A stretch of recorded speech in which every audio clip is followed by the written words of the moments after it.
Hi, I have a lot of clients come in with plantar issues. They have pain on the bottom of their feet and they're pretty sure it's because their calves are so tight. But I would like to offer you a new perspective on what might be causing your plantar fasciitis. So if you look at a pelvis, remember that every joint is held in balance by opposing muscles. So when you have really tight quads, remember the quads attach here to the front of the pelvis. When your quads are really tight and really strong, as most athletes are, they have they're quad dominant, they have really strong quads. The hamstrings are attached in the back of the pelvis and they attach right here. Now, most hamstrings are relatively weak. They're weaker than the quads. And that means that the quads are pulling the front of the pelvis down, bringing you into a little bit of an anterior tilt. Now, it doesn't take a really huge anterior tilt. Just a little bit makes a huge difference in how the hamstrings feel. So as the front of the pelvis comes down, the back of the pelvis comes up, which means your hamstrings are overstretched and long. And they may feel crazy tight because they're being overstretched. But in that overstretched position, they're weak. So in that overstretched position, they're also pulling long, clear to the bottom of your feet because that back line is all attached. So when it's overstretched and tight, you're going to feel that on the bottom of your feet and in your heels. So my suggestion is loosen your quads, take some of the tension out of that tug of war so that you bring some balance into the pelvis. If you loosen your quads, strengthen your hamstrings, remember that all joints are held in balance, and then strengthen your transverse abdominis, the abdominal muscles that attach to the front of the pelvis here and also to the bottom of the rib cage, so that you're pulling up on the pelvis from the top and then pulling down from the hamstrings to equalize the pressure of your quads pulling down.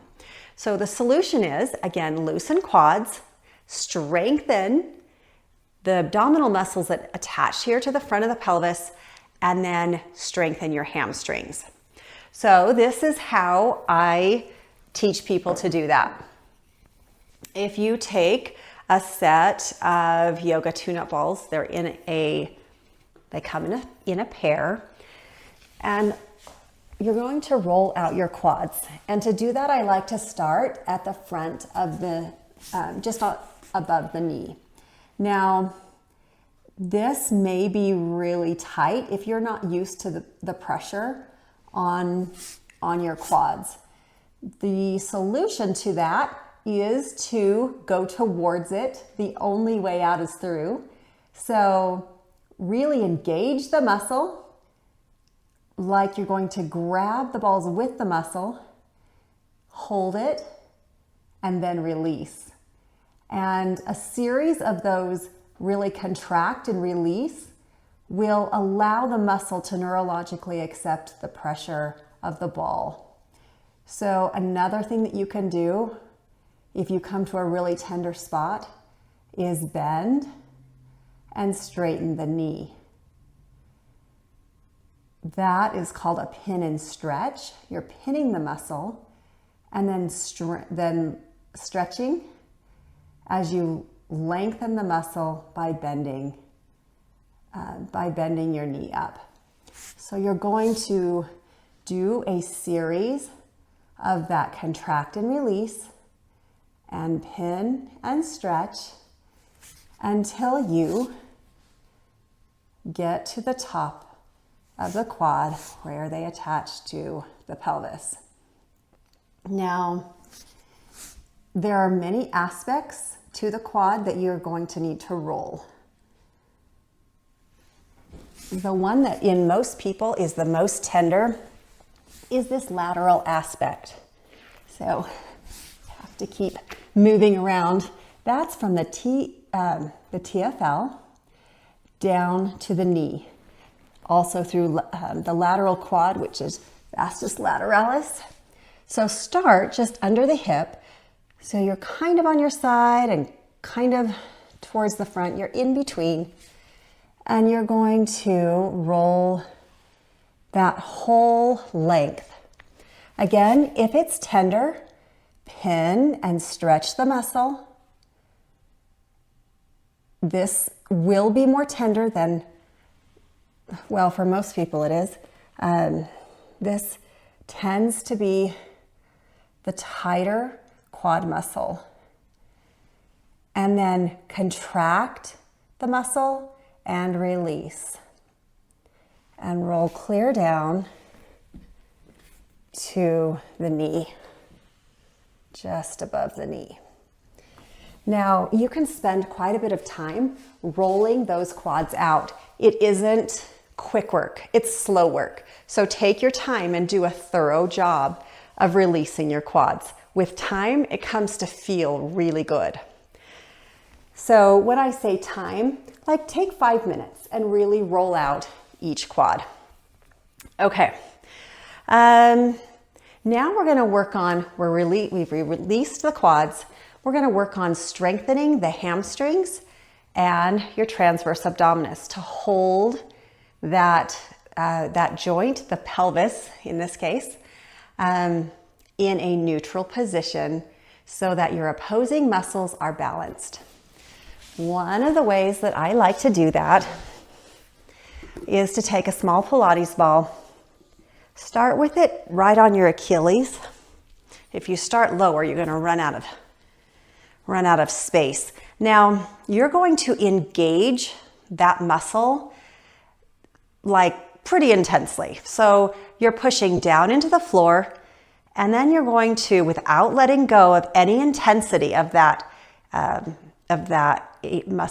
hamstring engagement, you're going to pull the ball up towards your glutes. Now, it can be very tempting to let go of some of that pressure, but resist it and continue to put as much pressure into that ball until you've come all the way up. And then you're just going to do that a series of times. Now, this also works well with a large Pilates ball with both feet. However, there's some beauty in doing it one at a time because you'll notice that one side is weaker than the other. And this allows your brain to map just the one muscle, just the one side, which is really good. That kind of feedback to your brain is really good. Now, another thing while you're doing this, I'm going to switch legs, to keep in mind is you want the back of your neck long. You also want to be paying attention to your rib cage. So it is very tempting to allow the ribs to pop up. That's called a rib flare. Now, when we work on the transverse abdominis, it's going to help to close that angle and work on that rib flare. But for now, you can also work on it as you consciously hold your ribs more parallel to the floor. That means you have to engage the muscles that attach from the bottom of the rib cage to the top of the pelvis. So as you're doing this, you just check in.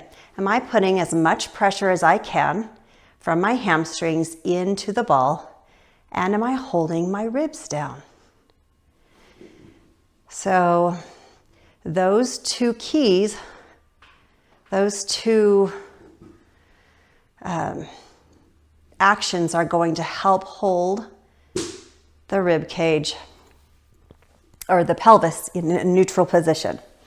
Okay, another exercise that I really like is a foundation training exercise, and it's called an anchored bridge. So in this exercise, you're going to bring your toes together, but your heels are going to be a couple inches apart. Your knees are bent up about 10 inches, a little less than a foot. And you, again, check in. Are you engaging your abdominal muscles, specifically your transverse abdominis, to hold the rib cage down? You're not allowing it to flare up. So you're closing that angle between the rib cage and the pelvis instead of allowing it to open. You're keeping them stacked. And then you're going to press your heels into the floor and isometrically, which means you are not moving, but you're contracting. Isometrically pull your heels up towards your glutes. So the muscles that are on here are hamstrings, adductors, which are really holding your knees together, and the TAs, which are holding your rib cage and your pelvis stacked. And you can just hold this, work up to a minute. Start with 30 seconds, and you're gonna feel it in your calves, in your adductors, and all the way up to your hamstrings. Now, when you've done this for a while and you feel like you're really getting stronger, you can engage the hamstrings so that you lift the pelvis off the floor just a fraction of an inch. Okay, I love that exercise for all of the elements that are a counter pose to the position we spend most of our lives in. Now, you are working on your transverse abdominis through those exercises by really paying attention to having the rib cage and the pelvis stacked and not allowing that flare. But another exercise that I really like, actually before we do that, a good way to find the muscle that we're looking for is to take a balloon and to blow it up. So it's probably been a minute since you've done that, but that is a great way to help your brain map the muscle that you're looking for. So just take the balloon, and that muscle, that deep muscle that you really have to engage, that's the muscle we're trying to build. So that's a great way to help your brain find the muscle that we want to build. Okay, so you're going to come to, this is called an 8-point plank. You want your heels a little bit wider than your knees. That puts your hips in a little bit of internal rotation. Your elbows are just a tiny bit in front of your shoulders. That's going to intensify the exercise. And your feet are on the floor and your palms are on the floor.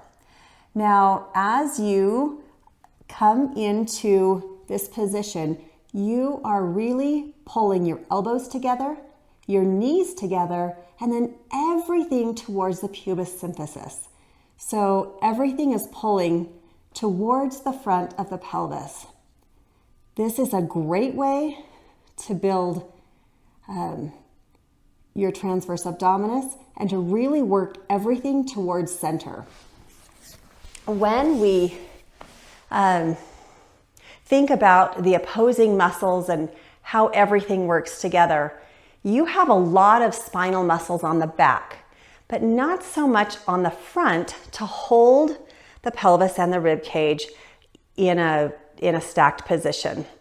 And your TAs are kind of those abdominal muscles. There's a tug of war on the back of the body and on the front. And if you are not engaging those muscles, then you're going to have compression in the lumbar spine and those ribs get weak and flare open. So it's really important to be able to activate those muscles and keep them strong, because they also help to hold the pelvis in neutral and reduce the compression at your low back. So I know that seems a roundabout way to work on plantar issues. You can take a ball and roll out your feet which is useful. It's useful to keep flexibility in your toes, in all of those plantar muscles, but that's not going to fix your plantar issues. The long-term solution is to keep a neutral pelvis, and by releasing the quads, building your abdominal muscles, your transverse abdominis, and your hamstrings, you're going to find that your pelvis is in a much better position. Give that a try, see how it goes.